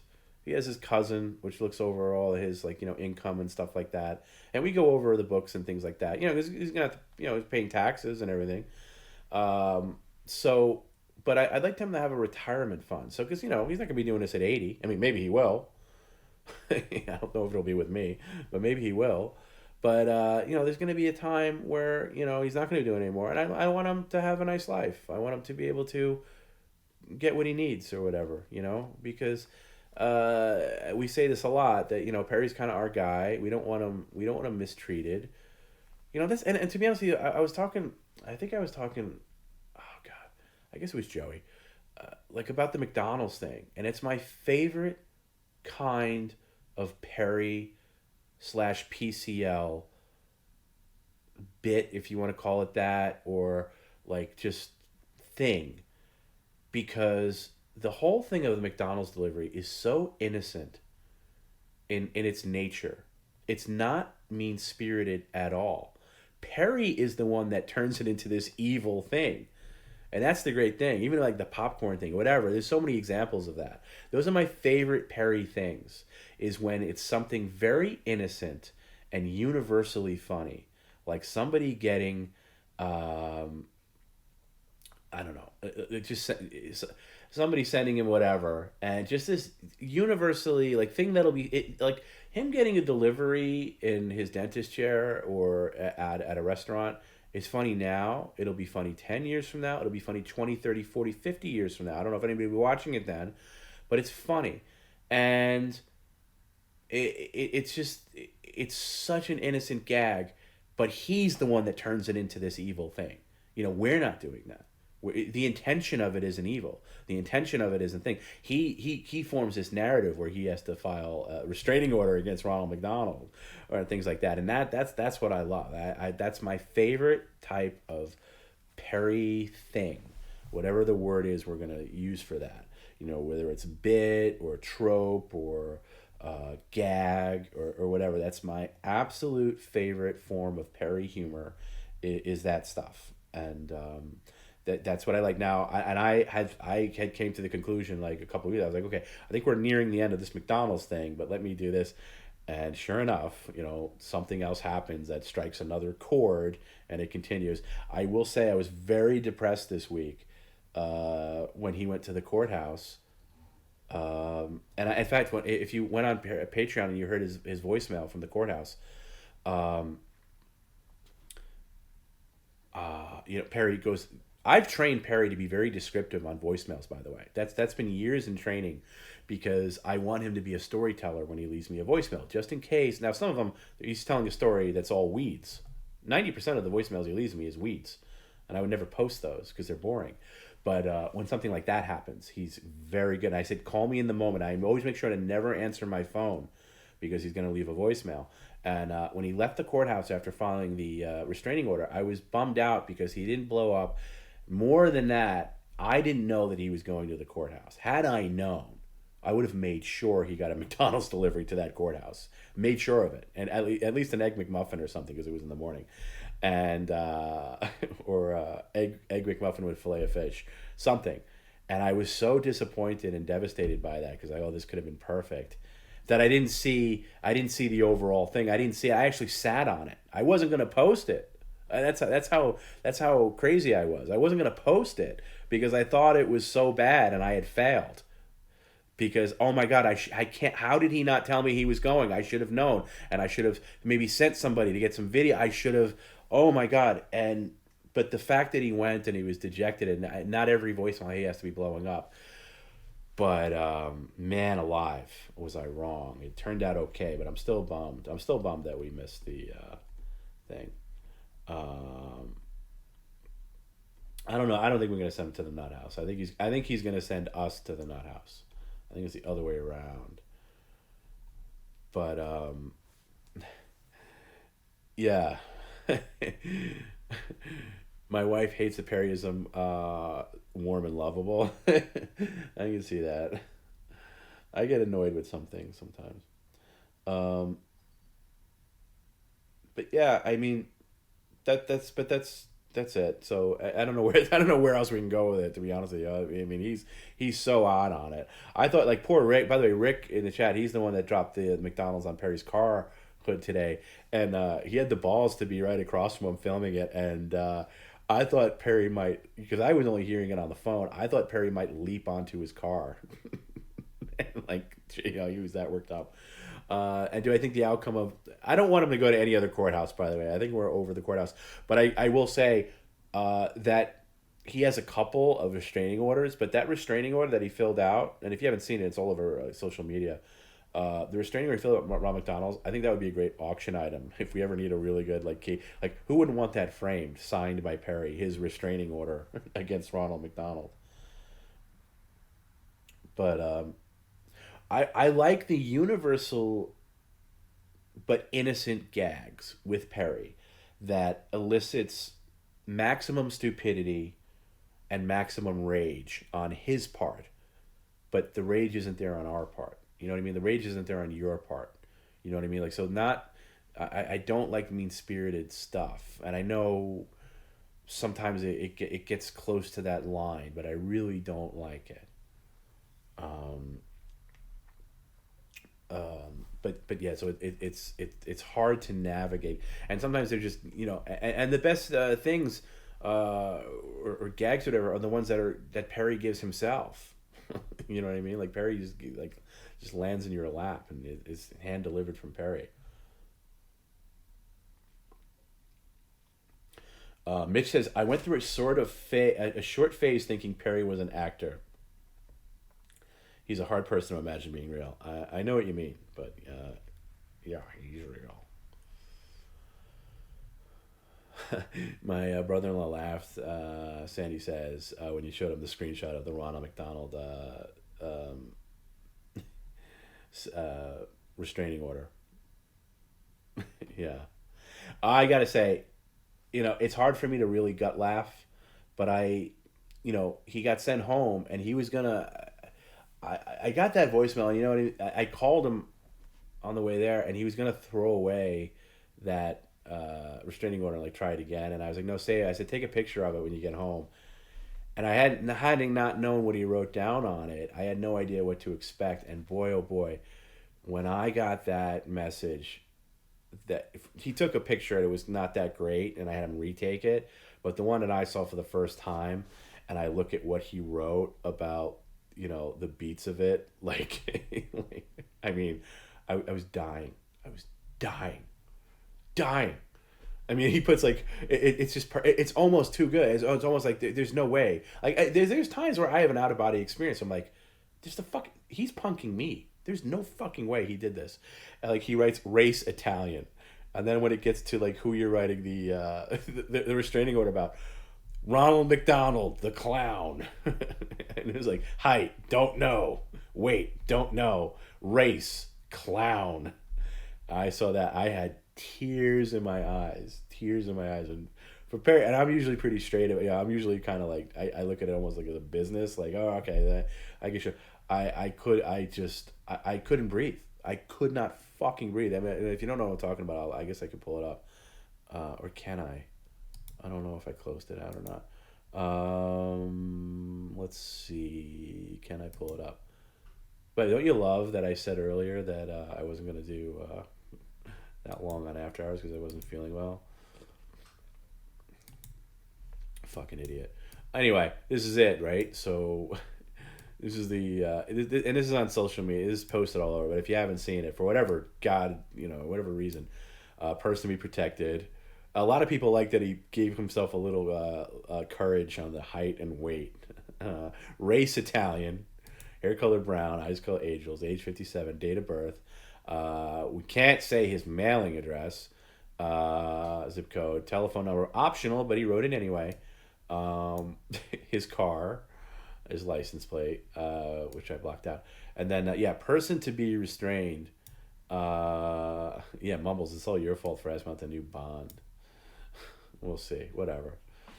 You know how to play me like some people know how to play me like I play Perry in a way, in a weird way, and I gotta respect the game. Person be restrained. Ronald McDonald of McDonald's, the clown.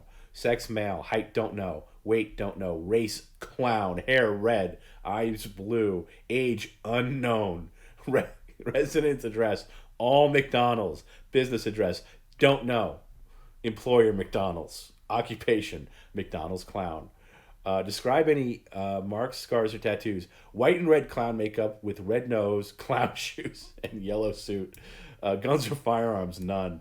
Other people to be protected, my neighbors. And then there's a couple of other pages, but this was the money shot. Just unbelievable. Really unbelievable. So yeah, I don't know who's the lucky person that gets to have that framed in their home, signed by Perry.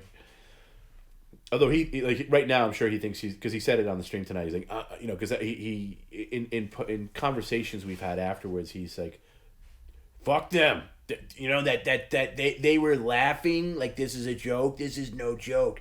I'll go to as many courthouses as it takes. But that's peak Perry. That's peak humor. Perry. That's what I like, and that's it. So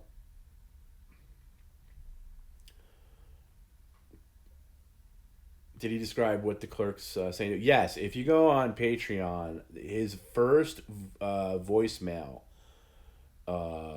he left me a voicemail in fact, he sent me a text as he was there, and that's when I was like, oh, he's about to leave, and I said, hey, call me and tell me all about it, even though I know he was going to call and I was going to decline the call so he can get voicemail. And he's one of these people, like, I don't leave voicemail. Like, do you guys leave voicemail? I don't leave voicemail, because it's like, oh, you saw I called, you have the missed call. The only people that leave voicemail for me are like my parents and Perry.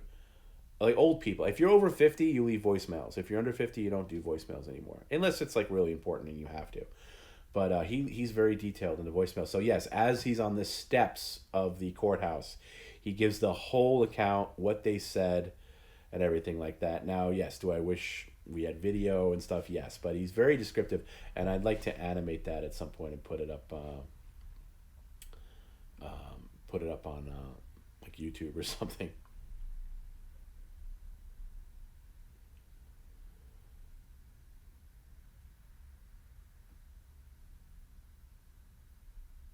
When Perry moves, I'm reading an older one from Mitch. When Perry moves, will I switch to paying? Will you switch it to paying you for deliveries, Tom, or no deliveries? No, there's a thing in DoorDash where you can have the address set in DoorDash. You just don't see it as the end user. So I got to figure out how that works. But like, you don't have to have his address to send deliveries. So we can still have deliveries coming to his new address. It's just that you just won't know the address. So the app will know it. You know what I mean? Like DoorDash will know it, and then the delivery driver will know it or whatever. But you, the end user, won't know it. So there's things like that. I forget. I got to look into it again. But I know I looked into a while back. We looked into that. Do I see Perry getting a girlfriend or married in the next 5 to 10 years? You never know. As he makes more money, I do see people, coming out of the woodwork and be like, Perry, I'm going to give you a second look. I was wrong about you. You never know. I don't know. So my answer is I don't know. I can't answer that.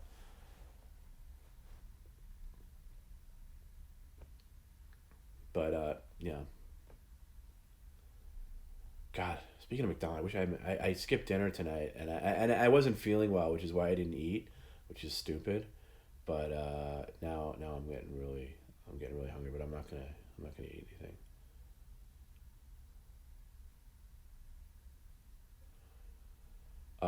Rick says, "What do you think the outcome will be if he ends up going?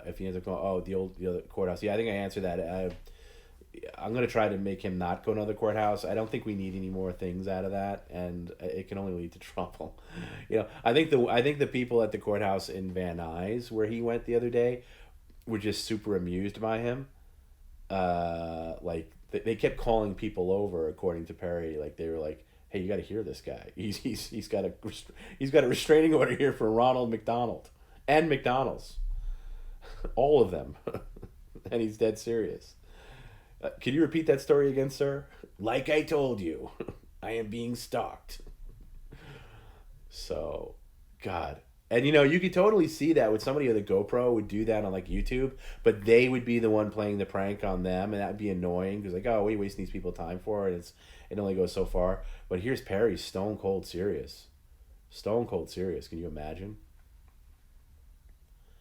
Do I ever struggle to not laugh while on the phone with Perry? No, I'm pretty well trained. Not on the phone. No, not really. It would have to be a rare like solar eclipse type shit for me not on the phone. On the phone I'm more concerned with mining material if that's coming up. Most of the time we talk on the phone it's like business stuff or nonsense. uh every now and then though, if there's something that I know is going to be material for like Patreon or the stream, and then I'll take it a little more seriously. Okay, I got to mine for information here, or like get some things out. But no, I'll never laugh. Stream's different. Stream sometimes I'll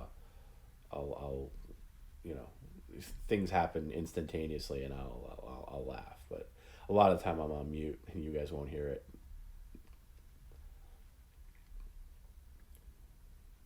Yeah, he did. He did. He told them about Perry told the clerks about all the McDonald's orders, from Outback to the steakhouse to the dentist to the prostate exam to everything. He was all laying it out there, and they were kind of giving it to him back. They're like, like one of the guys said, "Why don't you like McDonald's? I love McDonald's." He's like, "Sir, don't you understand what I'm saying to you?" Like that kind of thing. It was just like, oh, it's amazing.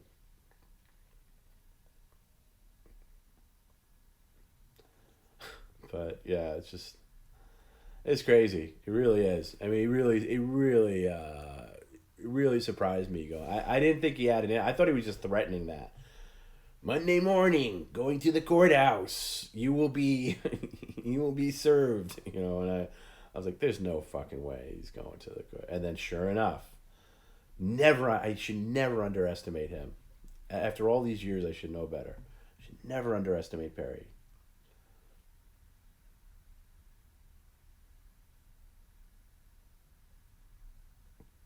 Crazy. Yeah, Dizak. Yeah, I figured that some Dizaks would come through, like, where, hey, I can help you with this. Like, hey, I'm your guy, Perry. I know we've had our differences, but McDonald's, me, you. Um,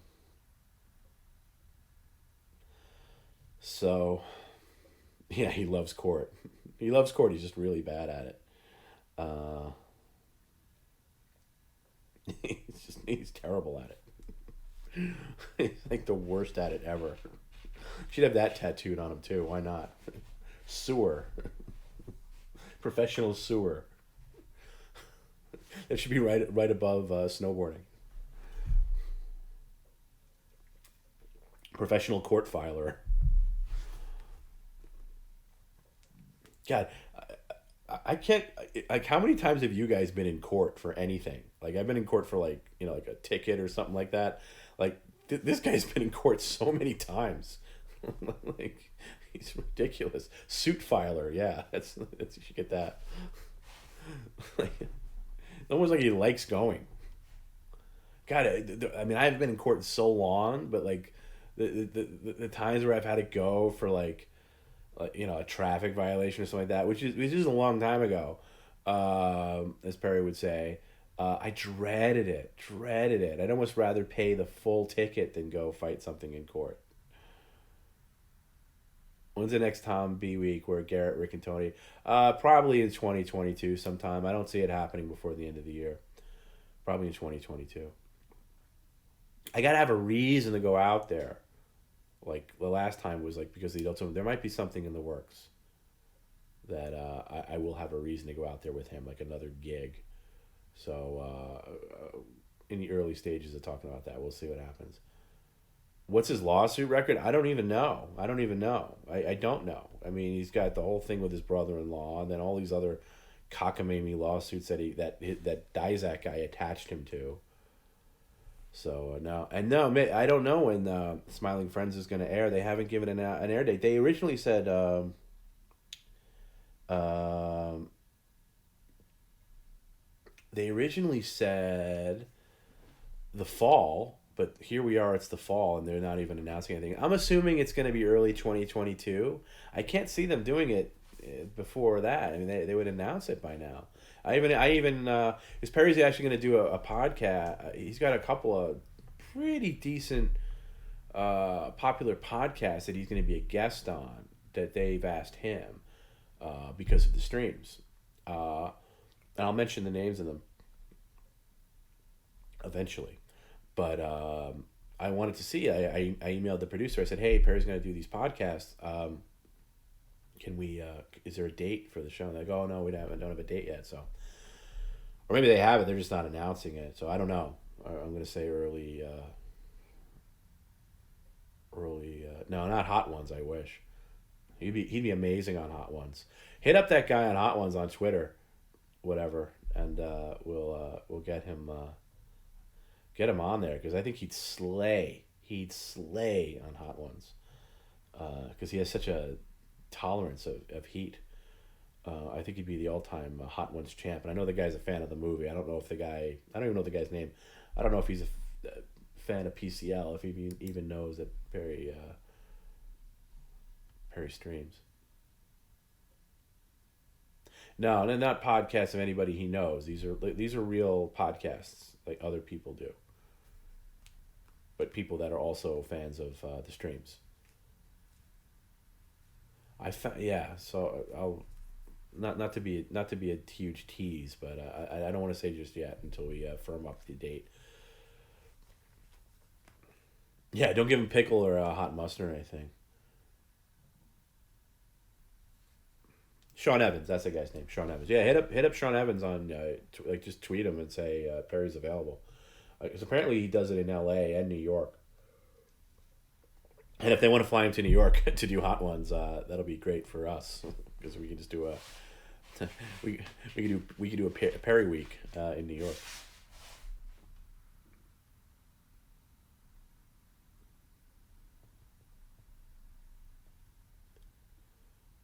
Perry can get McDonald's delivered on Hot Ones. Yes, that would be the ultimate. Yes.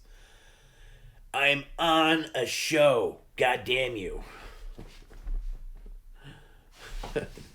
Or no, he'd grit his teeth. He'd be like, I'm on a show. You stupid motherfuckers. I'm on Hot Ones. I don't want fucking McDonald's. I'm sorry. I am being stalked everywhere I go. I don't even know how these people know that I'm doing your show. That's it. Forget it. I'm going to the courthouse on Monday. Forget it. We're done. But anyway, we are done. It's 7 hours 31 minutes that this stream's been going on. I am sick. I don't feel well. I have to take some NyQuil and knock myself out. But thanks everybody for hanging out after hours. Decent, very decent number for after hours. This is late. This is deep into a Friday. And then we'll definitely see you on Sunday. Okay, I know we're not going to do a traditional subscriber Sunday, but we'll do the mobile Sunday where Perry goes to the McDonald's. We'll do that Sunday, Halloween, at 6 p.m. Pacific, 9 p.m. East. And I hope everybody has a great Halloween if you're into that. If you have kids, I hope your kids are safe and have great costumes and get lots of candy. I'm gonna pass on the DRPs, but thanks, Jimmy. But yeah, have a good Halloween. Whatever, have a good Saturday. Whatever you're doing tomorrow. And yay, YouTube didn't crash, right? I'll say this again to YouTube people: if it ever crashes, just come over to Twitch because the YouTube satellite seems very delicate. It's very delicate, and Twitch is more robust. Twitch has a hiccup. The stream has a hiccup on Twitch. You just refresh and it's there. YouTube will do some crazy thing like stop. So, and you're welcome. Thanks for doing the After Hours, Tom. The stream was great there. Good. I'm glad you guys enjoyed it. Hope you guys enjoyed the costume. You'll see it again on Sunday, on actual Halloween. I'm sure Perry's gonna fight me about it tomorrow. By the way, too, I'm gonna get that call. I changed my mind about going to, because there was that one comment that came in where it was like, "Hey Perry, how can you be going to the McDonald's? How could it was from the Van Nuys Courthouse or something? It was like, how can you be going to McDonald's tonight when you have a restraining order? Your restraining order is void if you go. Yeah, no, sorry, I'm not going to McDonald's. You know, even though he's getting paid to go, obviously. So I'm gonna have that. I'm gonna have that battle tomorrow. I guarantee it. Guarantee it. But anyway, good night. Good night, guys. Thanks for coming out. I love you guys, and I want you all inside me. Sweet dreams.